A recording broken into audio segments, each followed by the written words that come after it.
아파트 동대표 회의하면 뭐가 떠오르세요? 관리비, 주차 문제. 근데 이 회의가 격투기장이 됐습니다.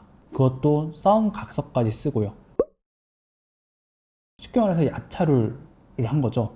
우리 이제 싸울 건데 나중에 딴소리 없기 라고 각서를 쓴 겁니다. 그리고 이 싸움 끝에 한 분이 돌아가셨습니다. 이거는 절대 가볍게 웃어넘길 일이 아니죠.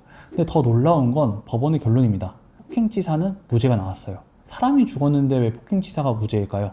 오늘 이거 한번 제대로 파봅시다. 사건은 2024년 경기 평택의 한 아파트에서 벌어졌어요.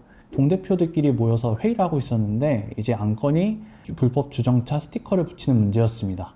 근데 이 스티커 한 장이 비극의 시작이었습니다. 동대표 A와 동대표 B가 서로 말다툼을 시작합니다. 그러다 감정이 폭발했죠. 그런데 여기서 반전이 있습니다. 보도에 따르면 오히려 피해자인 B씨가 먼저 A씨한테 제안을 합니다. 싸움에 대해서 이의를 제기하지 않게 이런 내용의 각서를 쓰자고요. A씨가 그걸 수락하고 두 사람은 회의실 밖으로 나가서 본격적인 몸싸움을 벌입니다. A씨는 주먹과 발로 B씨의 얼굴 등을 때렸어요. 근데 B씨가 몇 걸음 걸어가다가 그대로 쓰러졌습니다. 곧바로 심폐소생술을 받고 병원으로 옮겨졌지만 안타깝게도 세상을 떠났습니다. 국가수의 감정 결과 사망 원인은 급성 심장사였어요. 여기서부터 약간 법리적인 얘기를 해보겠습니다. 검찰은 A씨를 폭행치사죄로 재판에 넘겼습니다. 쉽게 말해서 폭행을 해서 사람을 죽음을 이르게 했다는 거죠. 근데 법원은 폭행죄만 유죄로 봤습니다. 이 둘 이름만 비슷하지 형량은 하늘과 땅 차이입니다. 먼저 폭행죄 같은 경우는 2년 이하의 징역에 해당합니다. 게다가 폭행죄는 피해자가 처벌을 원하지 않으면 처벌할 수 없는 말 그대로 반의사 불벌죄예요. 근데 폭행치사죄 법정형이 3년 이상의 유기징역입니다. 최소가 3년이에요. 집행유예 받기도 훨씬 어렵습니다. 정리하자면 폭행치사로 유죄가 나면 실형 가능성이 확 올라갑니다. 근데 A씨는 폭행죄만 인정이 되었어요. 이 차이가 왜 생긴 걸까요? 여기에서 오늘 핵심 개념이 나옵니다.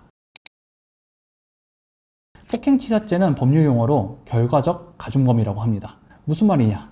기본이 되는 폭행을 저질렀는데 의도치 않게 더 무거운 결과, 즉 사망이 발생한 경우 형을 무겁게 매기는 범죄입니다. 근데 이게 성립하려면 두 가지 퍼즐이 맞아야 돼요.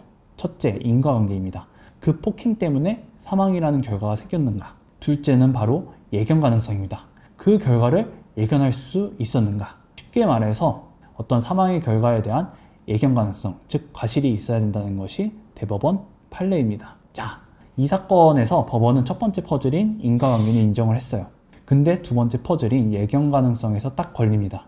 목격자 진술에 따르면 피고인이 피해자의 얼굴 부위를 발로 찬 사실은 인정되는데 당시 일행에게 몸을 붙잡혀서 온 힘을 다해 강하게 걷어차기는 어려웠을 것이라고 판시했습니다. 또한 국가적 감정을 봐도 폭행 정도가 피해자의 생명을 위협했다고 단정할 수 없다고 했고요.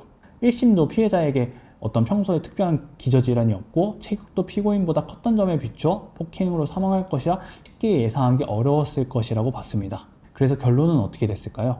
결론은 결국 예견 가능성 퍼즐이 안 맞았으니 폭행치사는 탈락, 폭행죄만 남은 겁니다. 죽음의 원인을 제공한 건 맞지만 죽을 줄 몰랐다. 즉 인과관계와 예견 가능성은 완전히 다른 개념이라는 거죠. 자, 이제 많은 분들이 궁금해 하실 거예요. 그럼 그 싸움 각서 때문에 무죄 난 거 아니야? 서로 싸우기로 합의했으니까 죄가 안 되는 거잖아. 아닙니다. 그거는 완전히 오해예요. 이번 판결에서 각서는 어떤 폭행치사 무죄의 직접 근거가 아니라 예견 가능성을 판단하는 여러 정황 중 하나로 언급되었을 뿐입니다. 이때에서 동대표 회의는 생각보다 갈등이 격렬합니다. 관리비에서 주차까지 돈과 권한이 걸려 있어서 감정 싸움이 폭행, 모욕, 명예훼손 혹은 이제 문서 위조 같은 형사사건으로 번지는 경우가 정말 많습니다. 그래서 세 가지만 기억하시기 바랍니다. 감정이 폭발할 것 같으면 오히려 그 자리를 떠나시는 게 이득입니다. 두 번째는 절대 타인에게 손대지 마세요.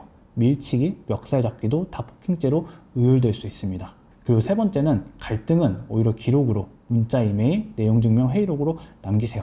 주먹이 아니라 서류로 싸워야지 이깁니다. 그리고 이 싸움 각서 같은 거 그런 거 절대 쓰지 마세요. 오히려 면죄부는커녕 싸울 의사가 있었다는 증거만 됩니다. 오늘 정리해 볼게요. 폭행과 사망 사이에 인과관계가 있어도 사망을 예견할 수 없었다면 폭행치사죄가 아니라 폭행죄가 된다. 그리고 싸움 각서는 폭행죄를 없애주지 못한다. 이 두 가지입니다. 아파트 공동체 분쟁 혼자 끙끙 앓지 마시고 전문가와 상의하세요. 감사합니다.